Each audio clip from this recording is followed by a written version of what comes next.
மற்றும் ஒரு அண்மை செய்தி, கடலூர் மாவட்டம் நெல்லிக்குப்பம் பகுதியில் வீடுகளுக்குள் தண்ணீர் புகுந்ததால் மக்கள் கடுமையான ஆவேசத்தில் போராட்டத்தில் ஈடுபட்டு வருகின்றனர். அதன் காட்சியை நாம் அண்மை செய்தியாக பார்த்துக் கொண்டிருக்கிறோம். இது குறித்த கூடுதல் விவரங்களை செய்தியாளர் நாகமுத்து வழங்க நாம் கேட்கலாம். வணக்கம் நாகமுத்து, அப்பகுதி மக்களுடைய பிரதான கோரிக்கைகள் என்னென்ன குற்றச்சாட்டுகளை முன்வைக்கிறாங்க, விவரங்கள்?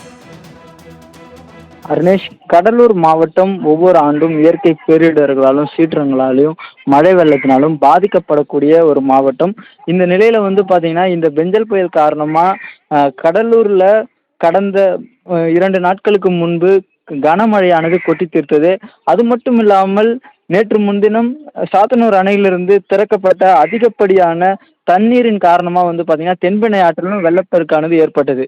குறிப்பாக சொல்ல போனா ஒரு புறம் மழை நீர், இன்னொரு பக்கம் பாத்தீங்கன்னா ஆற்றிலிருந்து கரை புரண்டு ஓடிய வெள்ள நீர் என கடலூர் மாவட்டம் முழுவதுமே ஒரு வெள்ளக்காடாக காட்சியளித்ததெல்லாம் நாம் பதிவு செய்திருந்தோம்.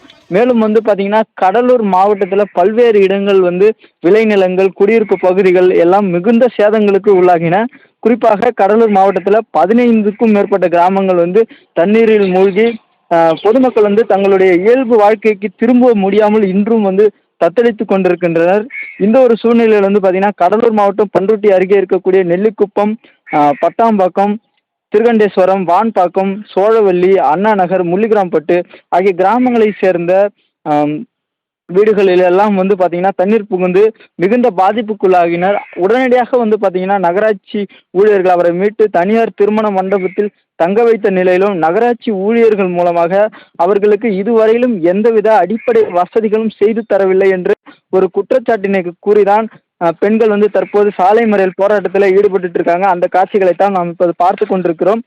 குறிப்பாக பாத்தீங்கன்னா ஒவ்வொரு நிவாரண முகாம்களிலும் அவர்களுக்கு உணவுகள் வழங்கப்படுவதாகவும் அடிப்படை வசதிகள், அத்தியாவசிய தேவைகள் செய்து தரப்படுவதாகவும் அரசின் தரப்புல கூறப்பட்டிருந்தாலும் எங்களுக்கு, அதாவது வான்பாக்கம் கிராமத்தை சேர்ந்த 500க்கும் மேற்பட்ட பெண்களுக்கு எந்த விதமான அந்த அடிப்படை வசதிகளும் கிடைக்கவில்லை என்று அவர்கள் திடீரென சாலை மறியல் போராட்டத்தில் ஈடுபட்டாங்க. இதனால பாத்தீங்கன்னா கடலூர் பண்ருட்டி சாலையில 1 மணி நேரத்துக்கும் மேலாக போக்குவரத்து பாதிப்பானது ஏற்பட்டிருக்கிறது. உடனடியாக தகவல் அறிந்து நெல்லிக்குப்பம் காவல்துறையினர் அங்கு பேச்சுவார்த்தையில் ஈடுபடுறாங்க.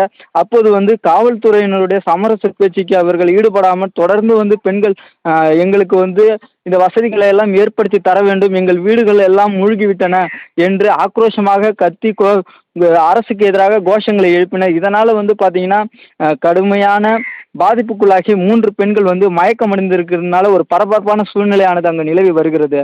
அருணேஷ், கள நிலவரங்களுக்கு நன்றி நாகமுத்து.